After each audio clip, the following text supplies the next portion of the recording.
Nongshet ja school ne kibala jutip kum ki midday meal scheme kila wing no ya kajing ya ki jongki kabala kila pelong hakini ki arsngi da kaba shong kalan mengor kaba kila pelong hakmat ka office embos kini ki Nongshet ja school kila wing ya kajing ya ki hadin biklawan ban ya kendo ikibor sarkar haka live hoi terik haka ba kila yo ban ya kren bat arngut ki officer sarkar u Dr. DBR Tiwari u belongkum u Commissioner Secretary Education haka jingdon lang usa Ambrose si Marak kum u Director ke Education Department. Haba kren sikilat patai kubor uwe ni kinong elam jeng kinong Nongshet ja school uloong bakila kular ba kadon ke jingkermen ba ke finance bat ke cabinet bakin sa ai no ya ke jingker pat ke jengki. Shushu uloong bala dakam ulong ke jing Dawa jengki kin pelong de ke jingeki ke ban kam he haki benai no pra syajrong. Bat ki Dawa na sarkar bala dakam la ban pen utlong ya ke jing kren jengki ba kadai ban pen kut no sendon ya ke ni ke midday meal scheme hapok ke jela brok kawai. Ya, maganda ka kalimat, maganda ka live way tarik, kung na August. Nagkong siyap nga pagpaw ka jing singango ka bakraw tam, ki nang talk ka kuwar,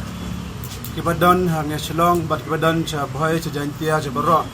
Namar piday lipila patray kam hok siya ka bor ka jong pi. Lamna day na ka bor jong pi ki nang talk kuwar, imat ka sarkar, kamyo sngaw kamyo ihiro ikmat dengan kong ay ka jing kublay pi baro ya kane ka jing erap ka jing kersan ka jong pi nakabanta ki ngi ki bamdon ka sorban kren te kublay sibon ya kane ta ka jing dai bat kane ka jing kendo ka jongi manta ka singi khadar baje ya Dr. BDR Tiwari ubale Commissioner Secretary jong Education ha jing don kat jong sa Ambrose si Marak upadai Secretary dan Director jong Education Department. Jingya keren nakaleng ke government. Ki ong yangi ki yatho ba nakaleng Education Department kali pa ya ka proposal. Nado ka kadway tarik ni banay July. Hado ka ni kisngiyo ka lang pa ya ka proposal. Siya ka planning ba ka finance department. Nakabanta ban enhance na ban pankiw no ya kane kajing ice nga baha siya kalay hajar kabakanto bat 6,000 naga union government ng sarkar kami bat 8,000 na ka state share na ka state budget temanta ka siyong ka basa baro ban kaymandia kaday sa ta ka finance department bat ka planning sige ong kaya to yangi kadan ka jingkermen ba ka finance kan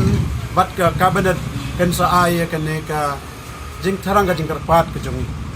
te hajing adai bat ka wai pat ka jing Dawa ka jing karpat ka jongi ban seo na manta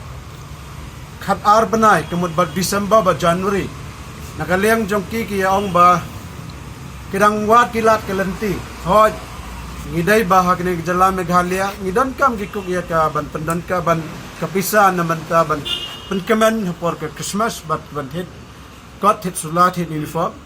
te wala kataro ki ang bakadai ka midday meal scheme na PM portion kadai ka central scheme kana dan ka norms ban sit ang sipaw banay ndai kadang ya wat lat kalenti ba hangne ka ni government kadai ban pediang ya ka ni ka jing tarwa ka chung